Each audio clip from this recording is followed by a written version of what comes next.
essere.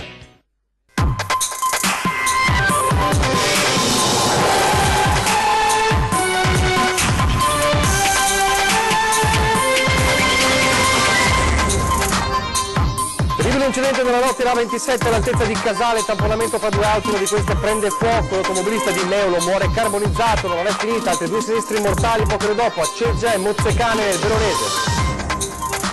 Dichiarata morta la 53enne vicentina tamponata da Marco Paolini in A4 2 giorni fa, l'attore sotto shock, ora è indagato per omicidio stradale. Paura ieri sera in un'area di servizio a Guaro, in A28, un camion prende fuoco in sosta, colonna di fumo nero visibile a molta distanza e il pericolo di un'esplosione vicino al distributore, super lavoro dei vigili del fuoco. Cordoglio e rabbia dopo il suicidio dell'imprenditore padovano 24enne toltosi la vita il giorno prima dello sfratto del suo capannone. Non si può morire così, vanno cambiate le leggi, dice l'assessore regionale alle attività produttive. Il professor Luca Antonini, braccio destro del governatore Luca Zaia nel pool della delegazione per l'autonomia del Veneto verso la nomina alla Corte Costituzionale. Il Movimento 5 Stelle invita i veneziani a protestare con l'amministrazione dopo le multe subite da alcuni ragazzini che giocavano al pallone in un campo del centro storico di Venezia. Intervento all'avanguardia all'ospedale San Bortolo di Vicenza su una bimba di 10 mesi colpita da emorragia cerebrale, inserito uno stent di nuova generazione all'interno dell'arteria cerebrale. Un progetto sull'attività motoria che dia anche ai disabili la possibilità di sviluppare il fisico e sentirsi integrati nella società. Succede a Padova. Telespettatori di Antena 3, buongiorno, ben ritrovati. Prima edizione dei nostri telegiornali con un'ampia pagina di cronaca in primo piano e ancora una volta un bilancio, quello delle tragiche morti sulle strade del Veneto, da aggiornare con altre 3 vittime nelle ultime ore a partire dalla nottata. E la prima tragedia in ordine di tempo, quella avvenuta lungo la A27 all'altezza di Casale, un tamponamento tra due auto e una delle vetture che prende fuoco e non c'è stato scampo per un 60enne veneziano. Un 60enne di Meolo, nel veneziano Tiziano Cattai, ha perso la vita poco dopo mezzanotte lungo l'autostrada A27 all'altezza del territorio di Casale sul Sile. L'auto su cui viaggiava, una Fiat Punto, è stata violentemente tamponata da un'altra macchina, una Mercedes CLS. L'utilitaria ha preso fuoco e per l'automobilista, rimasto incastrato nell'abitacolo, non c'è stato nulla da fare. L'immediato intervento dei vigili del fuoco e dell'ambulanza del SUEM 118 non è bastato a salvargli la vita. L'incidente pochi chilometri dopo il casello di Treviso Sud in direzione Venezia, lungo la corsia centrale dell'autostrada. Le cause del tamponamento sono al vaglio della sezione autostradale della polizia. Da chiarire la velocità a cui viaggiavano i mezzi coinvolti o se la Fiat Punto non fosse stata rallentata o bloccata addirittura da un guasto. Violento l'urto da parte della Mercedes che ha provocato l'incendio dell'auto che la precedeva. L'occupante è rimasto carbonizzato nel rogo, così come sono andati bruciati gli effetti personali che portava con sé. Per il riconoscimento ufficiale della salma sarà necessario l'esame del DNA. E come dicevamo, sono 3 le vittime della strada. Poco dopo lo schianto in A27 c'è stato un altro tragico incidente a Ceggia, dove ha perso la vita il sandonatese di 36 anni Matteo Guiotto. Un scontro frontale tra la sua auto, una Peugeot, che per causa del vaglio dei carabinieri intervenuti sul posto si è scontrata frontalmente con una Volkswagen. A bordo c'erano 2 donne, madre e figlia cinesi residenti in Svizzera, che ora si trovavano in vacanza in Veneto orientale e ora si trovano in ospedale in prognosi riservata, non in pericolo di vita. Tutto da accertare dunque la dinamica di quanto accaduto. E infine alle 5:30 di questa mattina la terza vittima, Gianluca Passalacqua, 37 anni, di Dossobuono nel Veronese, che era in sella a una Kawasaki 750 scontratasi con un'auto tra i comuni di Roverbella in provincia di Mantova e Mozzecane in provincia di Verona. Si è scontrato con un furgone della raccolta rifiuti che stava svoltando in un distributore di carburanti. 3 dunque le vittime, che diventano 4 se aggiungiamo anche la dichiarazione di morte anche per la 53enne di Arzignano nel Vicentino, che non ce l'ha fatta. È stata dichiarata morta la donna, che è stata tamponata 2 giorni fa in A4 dall'attore Marco Paolini. Alessandra Lighezzolo non ce l'ha fatta, troppo gravi le sue condizioni. La donna, la cui vita è rimasta appesa ad un filo per 48 ore dopo l'incidente stradale, è morta stanotte all'ospedale di Borgo Trento a Verona. Lascia il marito, i 2 figli e un'intera comunità in lutto per questa donna di ferro che ha riempito il cuore di tanti con la sua allegria e disponibilità, sempre presente, sempre attenta. Conosciutissima ad Arzignano per la sua attività di abbigliamento per bambini. I medici, dopo la riunione della commissione ieri sera, ne hanno dovuto dichiarare la morte cerebrale. Alessandra, insieme all'amica di sempre, la babysitter dei suoi figli, è rimasta vittima di un pauroso incidente martedì pomeriggio sull'autostrada tra Verona Est e Verona Sud. Stava rientrando in città dopo essere stata in un magazzino ad acquistare i grembiuli di scuola per il suo negozio. La loro auto è stata tamponata dalla Volvo dell'attore Marco Paolini, che ora, da lesioni aggravate, è indagato per omicidio stradale. Alessandra faceva anche parte del gruppo Mamme No Fuss. Ed ora sempre lungo la strada, ma questa volta il panico nella A28, nella zona di Gruaro, in una area di servizio di un distributore, perché ieri sera un camion ha preso fuoco e c'è stato il rischio di una imponente esplosione. Allora ci racconta il super lavoro dei vigili del fuoco di questa notte Tommaso Stoppa in diretta telefonica. Tommaso.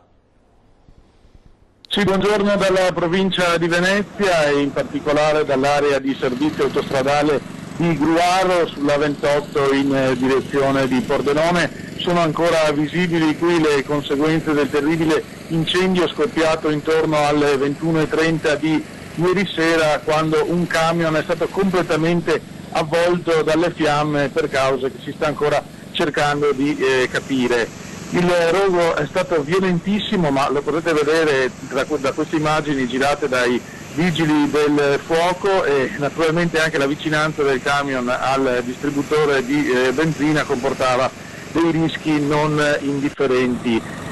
Queste immagini comunque vi danno la misura della violenza, come dicevamo, di questo incendio che ha preoccupato molto gli abitanti di una zona, che hanno sentito anche una serie di esplosioni. Poi hanno visto questa nube gigantesca di fumo nero visibile nel cielo da decine di chilometri di distanza, e questo ha causato naturalmente molta preoccupazione nella popolazione. Sono intervenuti fortunatamente in tempi velocissimi i vigili del fuoco con 6 squadre da San Vito, Portogruaro, Pordenone, Mestre e San Donà, e sono intervenuti anche con un carro schiuma per nel minor tempo possibile domare questo incendio e soprattutto scongiurare il rischio che raggiungesse i depositi di benzina, e oggi vi staremo raccontando un'altra storia ben più drammatica. Fortunatamente i pompieri hanno lavorato bene, è occorsa tutta la notte per domare questo incendio. Ulteriori aggiornamenti su questa vicenda nelle prossime edizioni dei nostri telegiornali. Grazie a Tommaso Stoppa. Noi torniamo a parlare del tragico suicidio dell'imprenditore 24enne padovano dell'area di Trebasele che si è tolto la vita domenica mattina nel capannone dell'azienda di Morgano, nel Trevigiano, dal quale era stato sfrattato ed ha scelto di uccidersi proprio il 24 ore prima lo sfratto. Abbiamo raccontato ieri del dolore anche di chi aveva raccolto le sue ultime confidenze, le sue ultime paure, anche le parole del parroco durante i funerali ieri a Trebasele, che ha detto adesso è il momento anche di dare voce al rimorso di chi non ha ascoltato questa sua difficoltà, ma la rabbia resta la rabbia anche della politica, che dice che bisogna cambiare le leggi perché non si può morire per uno sfratto.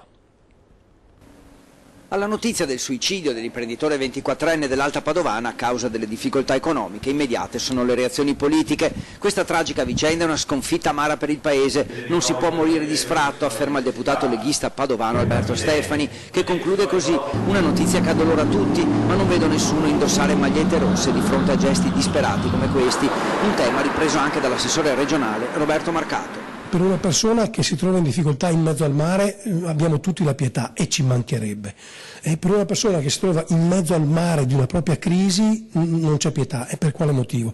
Un paese civile deve saper prendersi cura dell'uno o dell'altro. Solidarietà alla famiglia anche da parte di Liberi e Uguali, con il consigliere regionale Piero Ruzzante, che punta il dito sull'aumento dei giovani imprenditori che lasciano il Veneto. Le leggi vanno riviste. Credo che le istituzioni abbiano il dovere di leggere che cosa sta succedendo nel nostro territorio e cercare di tramutare la preoccupazione in anche provvedimenti di legge. Una legge senza umanità non è una legge. Ed ecco già uno spunto concreto nell'ambito in cui intervenire. Per esempio c'è un tema che a me è sempre stato molto a cuore, il fatto che quando uno fallisce come imprenditore, per esempio gli venga pignorata la casa o gli vengono pignorati i beni personali e tu ti ritrovi, dopo aver lavorato magari 20 anni e aver costruito una casa in 20-30 anni, ti ritrovi perché va male l'attività, ti ritrovi la tua casa pignorata e tu, tua moglie, i tuoi figli che stanno ancora studiando, battuti in strada come dei criminali. E sul tema del suicidio per crisi occorre ricordare come si trovino in rete sportelli e consulenze gratuite per cercare una soluzione evitando scelte estreme così drammatiche. Ed ora a Treviso, dove si tira un sospiro di sollievo ormai a 48 ore dal blitz della polizia che ha, come abbiamo raccontato ieri, catturato, arrestato il piromane di via Pinelli, le voci di un quartiere liberato dall'incubo. Tutti i residenti stamattina sono venuti qua ad esultare che finalmente la polizia ha fatto un ottimo lavoro. Bravi, sono stati veramente bravi.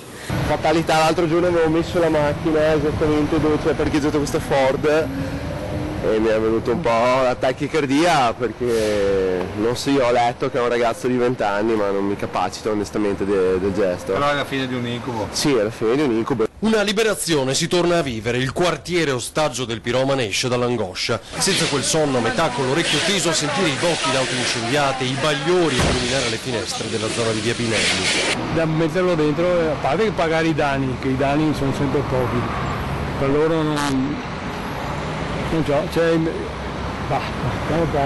castigarlo, di cattiveria anche, ma soprattutto è un ragazzo di 20 anni, adesso c'è da capire come riuscirà a risarcire i danni perché sono più di 8 automobili. L'incubo è finito e si vede in zona. I residenti che pare da tempo avessero capito chi era l'autore degli attentati non hanno più timori di parlare a microfono, le ritorsioni sono finite. Erano talmente tirati che avevano il terrore di tutto. Stamattina era come che un peso di 1 quintale sia svanito nel nulla, proprio liberi, una sensazione, vederli felici è stata una bellissima sensazione. La rabbia è tanta, c'è comunque spazio per la compassione, l'idea che si tratti di una persona che ha bisogno di aiuto.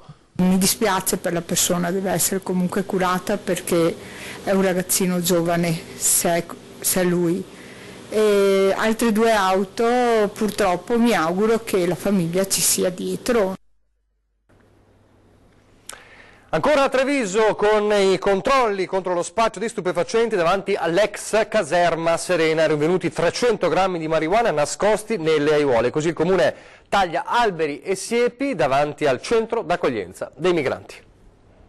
Blitz antidroga della polizia locale davanti all'ex caserma Serena, diventata il centro d'accoglienza per richiedenti asilo più grande della provincia di Treviso. Con i cani dell'unità cinofila gli agenti hanno passato al setaccio l'area e controllato una 60ina di persone. Nessuno aveva dosi di stupefacente addosso, ma nascoste nell'aiuola e tra i cespugli dello spartitraffico davanti all'ex caserma i vigili hanno trovato diversi involucri per un totale di 300 grammi di marijuana.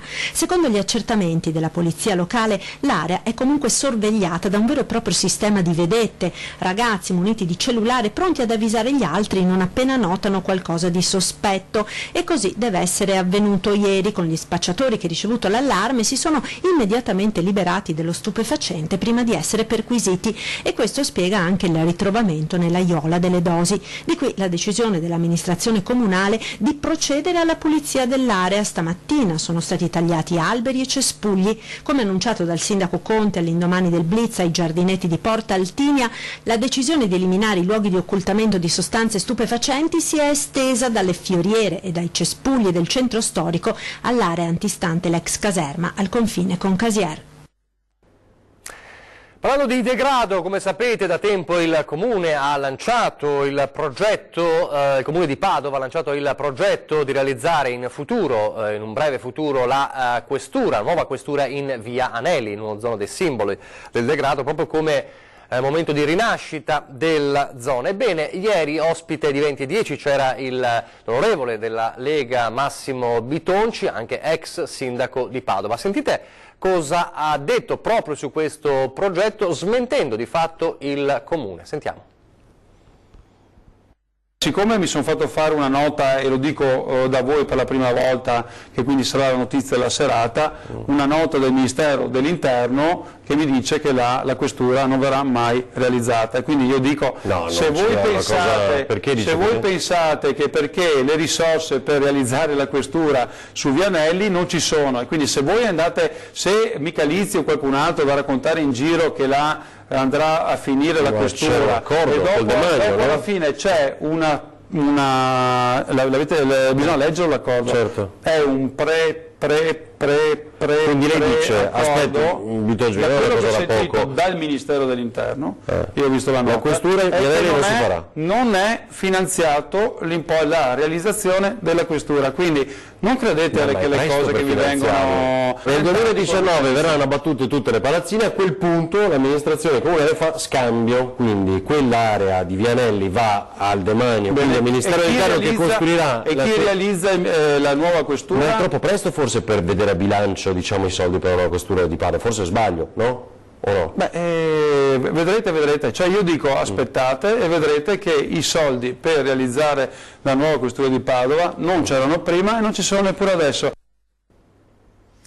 Questo è quanto detto ieri sera dall'onorevole Massimo Bitonci. Vedremo quale sarà allora la risposta del Comune di Padova a queste dichiarazioni dell'ex primo cittadino. Intanto c'è un'altra polemica che riguarda invece un altro fronte, quello delle scuole, perché mancano presidi nelle scuole veneziane, oltre metà delle quali rischia di rimanere scoperta alla riapertura dell'anno scolastico. Circa metà delle scuole della città metropolitana apriranno a settembre senza preside.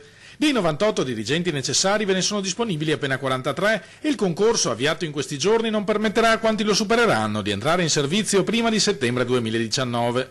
Una situazione che i sindacati non esitano a definire drammatica. Una scuola ha bisogno di un proprio dirigente all'interno della scuola. Quando un dirigente deve occuparsi di due scuole è evidente che è a mezzo servizio. Poi le scuole che vengono date in reggenza sono scuole magari non conosciute dal dirigente, il quale impiega una serie di mesi per imparare a conoscerle, e a questo punto l'anno scolastico è già a metà, e quindi un grave disagio sia per gli insegnanti e sia per le famiglie e gli alunni. Se nel veneziano la situazione è sull'orlo del collasso, i problemi sono pesanti anche nel resto della regione, dove su circa 600 scuole mancano almeno 200 presidi. Una situazione che parte da lontano, spiegano dalla CGIL, e che ha diverse ragioni, in parte comuni a tutte le regioni del nord. Quello che è certo è che un nuovo concorso andava bandito almeno 5 anni fa. Molte volte i dirigenti scolastici che vengono assunti sono prevalentemente del sud, che dopo qualche anno rientrano al sud e lasciano scoperte. È la stessa cosa che succede un po' anche per gli insegnanti. Gli insegnanti infatti mancano molto di più al nord che non al sud. Ancora a Venezia con la polemica per i bimbi multati, i ragazzini multati perché giocavano a palla in un campo del centro storico. Il Movimento 5 Stelle invita i veneziani a protestare contro l'amministrazione.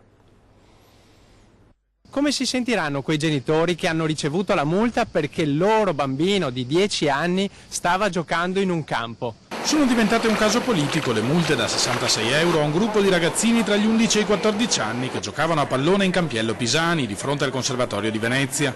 Palleggiando il segno di protesta, il consigliere a 5 Stelle Davide Scano mette in relazione il crollo dei residenti nella città storica con l'entrata in vigore di regole e divieti sempre più severi contro le attività che i veneziani svolgono da sempre. Io vorrei ricordare che la norma che è stata utilizzata per sanzionare questi bambini e queste famiglie risale al 1987. Ebbene, negli anni 80 la popolazione nella sola Venezia era di quasi 100.000 abitanti. Ora siamo poco sopra i 50.000. Certo c'è la dinamica turistica, lo sappiamo, le case costano tanto, non c'è lavoro diverso dal turismo. Ma c'è anche un altro motivo. A Venezia si vive sempre più male. Per appunto il numero di turisti, ma anche per questi piccoli fatti. L'accanimento contro qualunque attività spontanea dei cittadini, accusano i grillini, sembra quasi rispondere a un disegno delle diverse amministrazioni che si sono succedute negli ultimi 30 anni per creare una città sempre più a misura di turista, dove i residenti sono trattati ormai alla stregua di fastidiosi intrusi. Sono qui con un pallone proprio per segnalare a tutti i veneziani che questo può essere il simbolo della morte della città, ma anche della loro riscossa. Quindi veneziani, ma anche tutti i mestrini, alzatevi dalla vostra sedia e protestate con noi contro questo regolamento nuovo di polizia urbana che ripete queste norme liberticide e ne aggiunge molte altre. Ribelliamoci, perché il passo da qui alla città definitivamente parco tematico per turisti è brevissimo. Adesso una breve pausa pubblicitaria.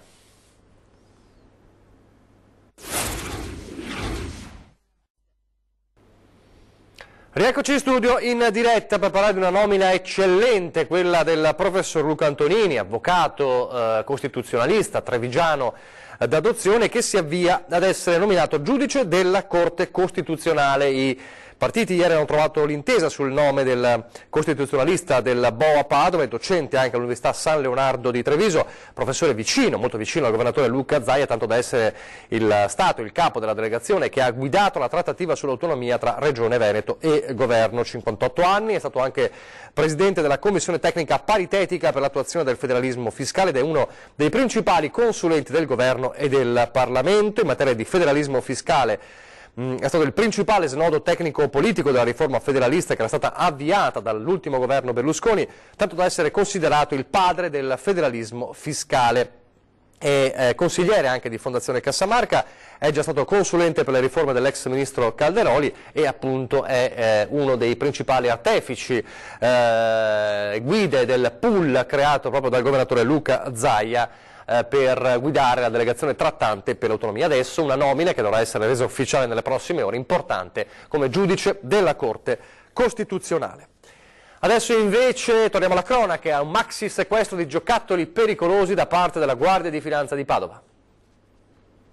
102.821 articoli, tra cui giochi per il mare, pennarelli lavabili, pasta modellabile e palloncini gonfiabili, sono stati sequestrati dalla Guardia di Finanza di Padova al termine di una serie di controlli ad attività commerciali del centro ingrosso Cina e delle zone adiacenti. Il valore totale sul mercato della merce sequestrata supera i 400.000 euro. I prodotti erano privi della composizione chimica, del marchio CE e delle indicazioni dei rischi derivanti dall'uso.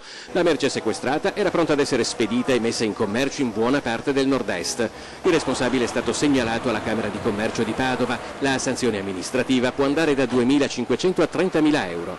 Le Fiamme Gialle hanno avviato anche ulteriori accertamenti a carico di altri operatori coinvolti nella filiera commerciale dei prodotti pericolosi. Nel solo mese di maggio, ricorda la Guardia di Finanza in una nota, erano già stati sequestrati altri 180.000 pezzi per un valore di oltre 600.000 euro. Ed ora la sanità con un intervento record da parte dei medici dell'ospedale di Vicenza.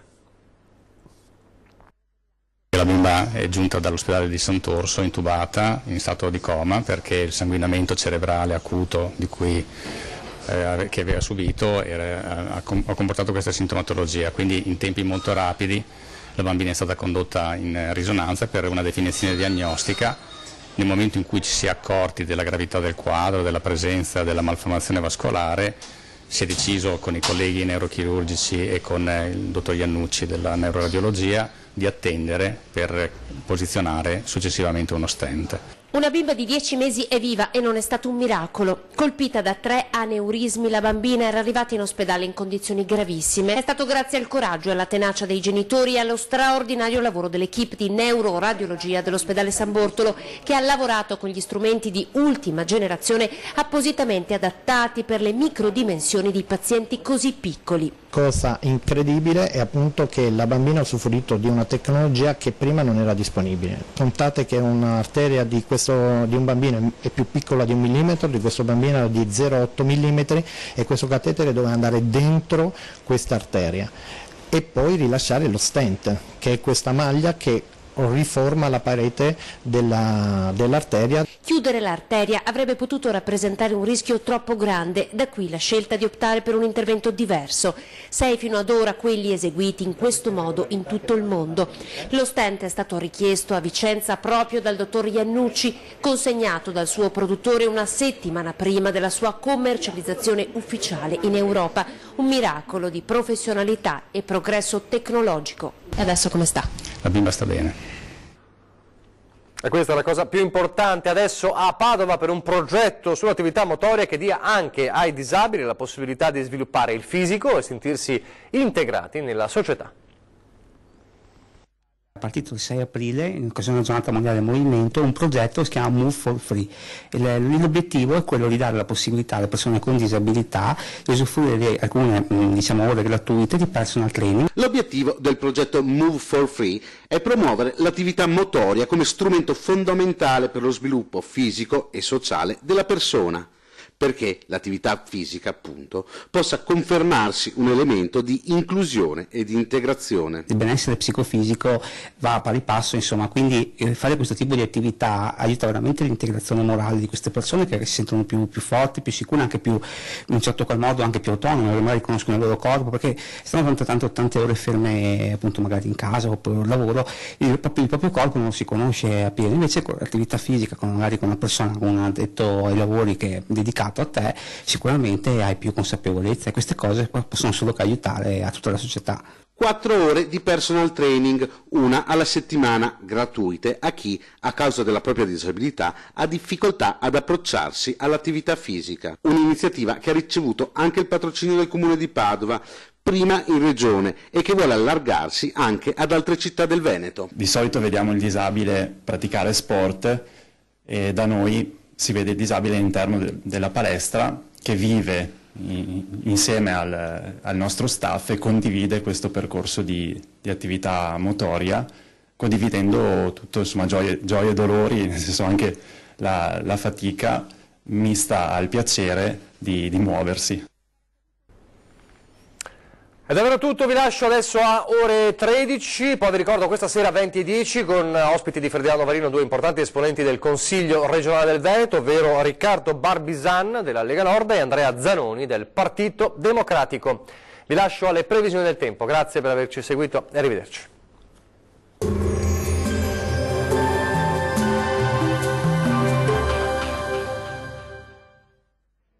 Ben ritrovati al meteo. Splendida giornata di sole ma con qualche disturbo pomeridiano. Vediamo il dettaglio di venerdì 20. Sul Veneto ampio soleggiamento ovunque, sulla nostra regione infatti sarà una splendida mattinata caratterizzata dal sole. Possibili soltanto degli isolati temporali pomeridiani sui rilievi in locale estensione alle medio-alte pianure. Temperature minime tra 18 e 21 gradi. Valori massimi compresi invece tra 28 e 34 gradi.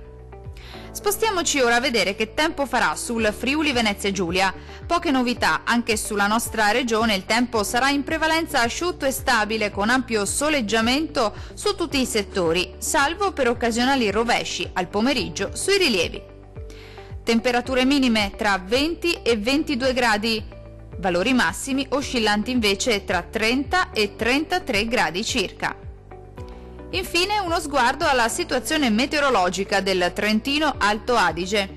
Anche qui sarà il sole a farla da padrone con cielo sereno o al massimo velato un po' su tutti i settori. Tuttavia col passare delle ore saranno possibili degli acquazzoni un po' su tutti i settori della nostra regione. Temperature minime sui 18 gradi circa. Valori massimi oscillanti invece tra 31 e 33 gradi.